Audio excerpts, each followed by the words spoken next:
Two books of the Bible describe the exact same events in the exact same city and tell fundamentally different stories about what happened, not minor details. The audience, the method, even who the enemies were. This is Thessalonica. And the contradiction between Acts chapter 17 and Paul's first letter to the Thessalonians reveals something crucial about how the Bible was written. To understand the contradiction, we need to hear both versions. First, the setting. Thessalonica was a major Roman city in Macedonia, sitting on the Via Egnatia, the main east-west highway connecting Rome to the eastern provinces. This was no backwater. It was a political and commercial hub. Paul arrived here during his missionary travels, moving west from Philippi through Macedonia toward Greece. Here's how Acts tells the story. Paul arrives in Thessalonica and goes to the synagogue, quote, as was his custom. For 3 consecutive Sabbaths, he argues from Jewish scripture that the Messiah had to suffer, die, and rise again, and that Jesus is this Messiah. The results? Some Jews convert, along with a great many devout Greeks and not a few leading women. But the Jews who don't convert grow jealous. They gather a mob from the marketplace, attack the house of a man named Jason where Paul is staying, and drag Jason before the city authorities. The charge? These people are saying there's another king named Jesus. Paul and Silas escape by night and head south to Berea. That's Acts' version. Clean, dramatic, and structured. Now let's hear from Paul himself. First Thessalonians is one of the earliest documents in the entire New Testament written by Paul directly to this church, probably around 50 or 51 CE, and his description of what happened doesn't match Acts. Paul writes in chapter 1, verse 9, you turn to God from idols, that's the bombshell. Jews don't turn from idols. Jews already worship the God of Israel. And this phrase only makes sense if Paul's audience was entirely Gentile. Paul also describes working night and day as a manual laborer to support himself while preaching. No mention of 3 Sabbaths of synagogue debate.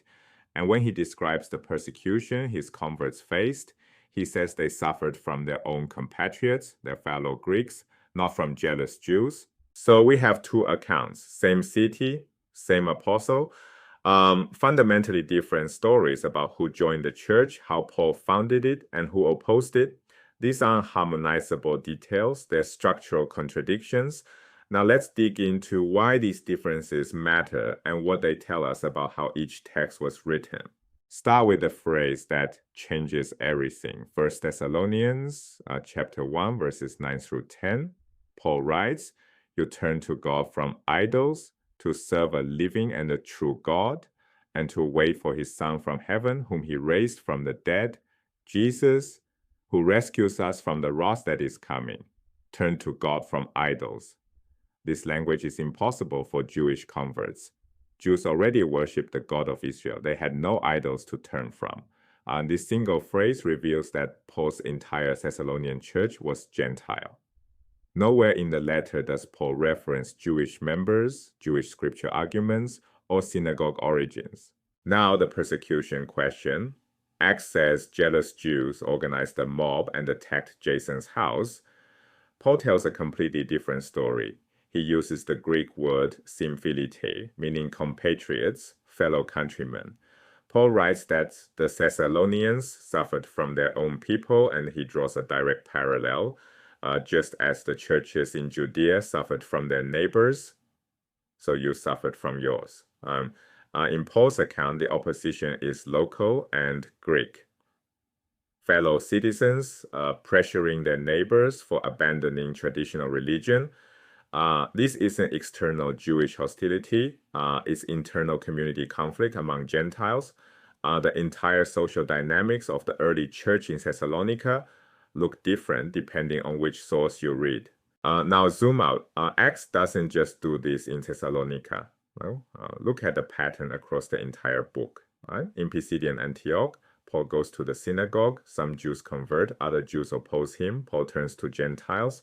In Thessalonica, synagogue, some converts, Jewish opposition, departure. In Corinth, in synagogue, rejection, turn to Gentiles. In Ephesus, same pattern. City after city, Luke follows an identical schema. The gospel goes to the synagogue first. Some Jews accept, others reject. Paul turns to the Gentiles. This is too consistent to be coincidence. It's a literary and theological framework.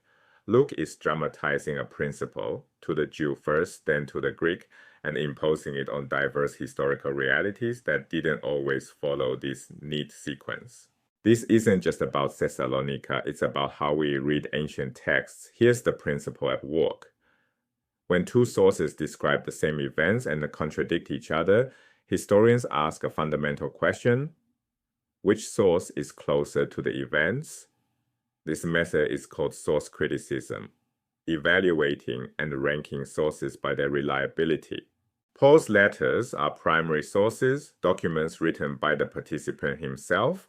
A primary source comes from someone who was there.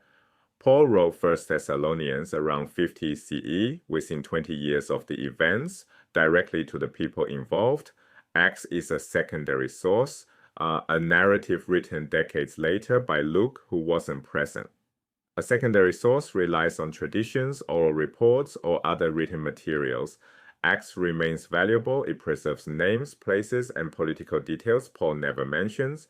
But when Acts conflicts with Paul's own first-hand testimony, scholars follow the primary source.